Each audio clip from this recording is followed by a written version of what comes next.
Warnock, I did just want to underscore something, Mr. Carson. You said you can't insure your way out of a disaster.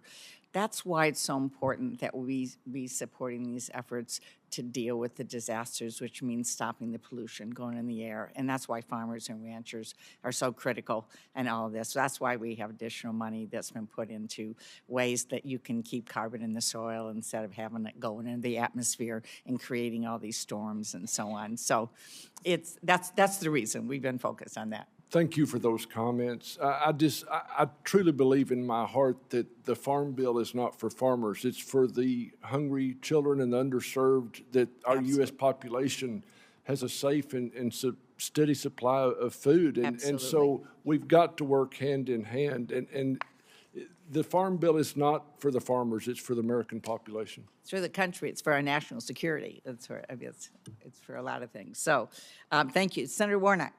Thank you so very much, Madam Chair. Georgia accounts for almost half of the peanuts produced annually in the United States. We're proud of that. That's more than 2 billion pounds a year. Producers of peanuts and other designated crops are eligible for the Marketing Assistance Loan Program. This program provides interim financing to producers so that commodities can be stored after the harvest, and then when market prices are typically low, and then sold later on when the market picks back up. But if the producers aren't able to sell their crops at that higher price, they have to forfeit their crops as collateral.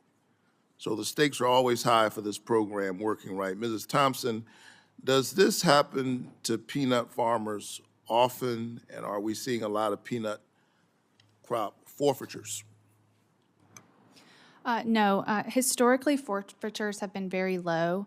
They're typically under 5%, and just to run through the past few years, in 2017 and 2018, they were around 3%, but those years cropped.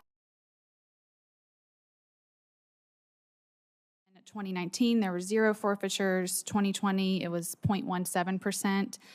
In 2021, as of January of this year, there haven't been any forfeitures on record. That's the last data that we have. Thank you. So I take that to mean that this is evidence that the Marketing Assistance Loan Program is working well for peanut farmers.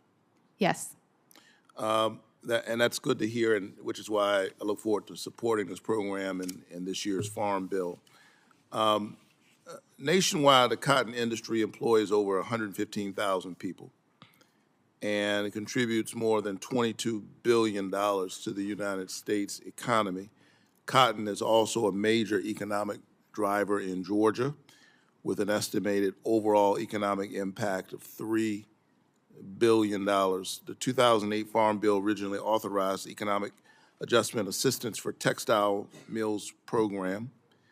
Currently, EAATM provides 3 cents per pound of cotton to domestic cotton mills for capital improvements like new technology and equipment to help keep them competitive with foreign mills. Mr. Johnson, has this program provided stability in your estimation for the domestic cotton industry? And if so, can you talk about how that's happened?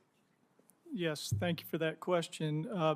We do feel like that's been a very successful program. If you look back prior to 2008, the U.S. textile industry struggled for decades, and that has stabilized since that program was instituted in 2008. There's a great example of the success of that program in your home state. One of the most technologically advanced textile mills in the Americas is in Rabun Gap, Georgia, and the funds that are provided through that program allow mills to update their technology and equipment and make them more efficient. So it's been very successful, and we would love to see the full payment rate of 4 cents restored to continue that success. Yeah, I'm glad you brought that up because it is something, as you pointed out, that's created stability. And yet we did see that reduction in the 2012 Farm Bill. How do you think restoring that rate to 4 cents per pound, how would that affect the U.S. cotton industry? Well, the textile industry is such an important industry for national security, and they also, I think that just bringing that payment rate back up to 4 cents would allow more efficiency, make the U.S. textile industry more competitive, and that's the goal.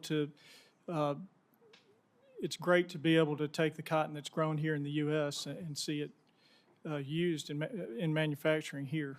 Yeah, there's no question that these mills are major economic drivers in the state of Georgia. You see it up close in rural towns like Jefferson and Raven Gap, and this program is vital to ensuring that these mills can remain competitive globally and that they can keep their doors open. And so I hope we can revisit that rate in this year's Farm Bill. I certainly will be doing everything I can to see to it that that happens. Thank you. Thank you so much. Thank you, Senator Warnock. And I believe that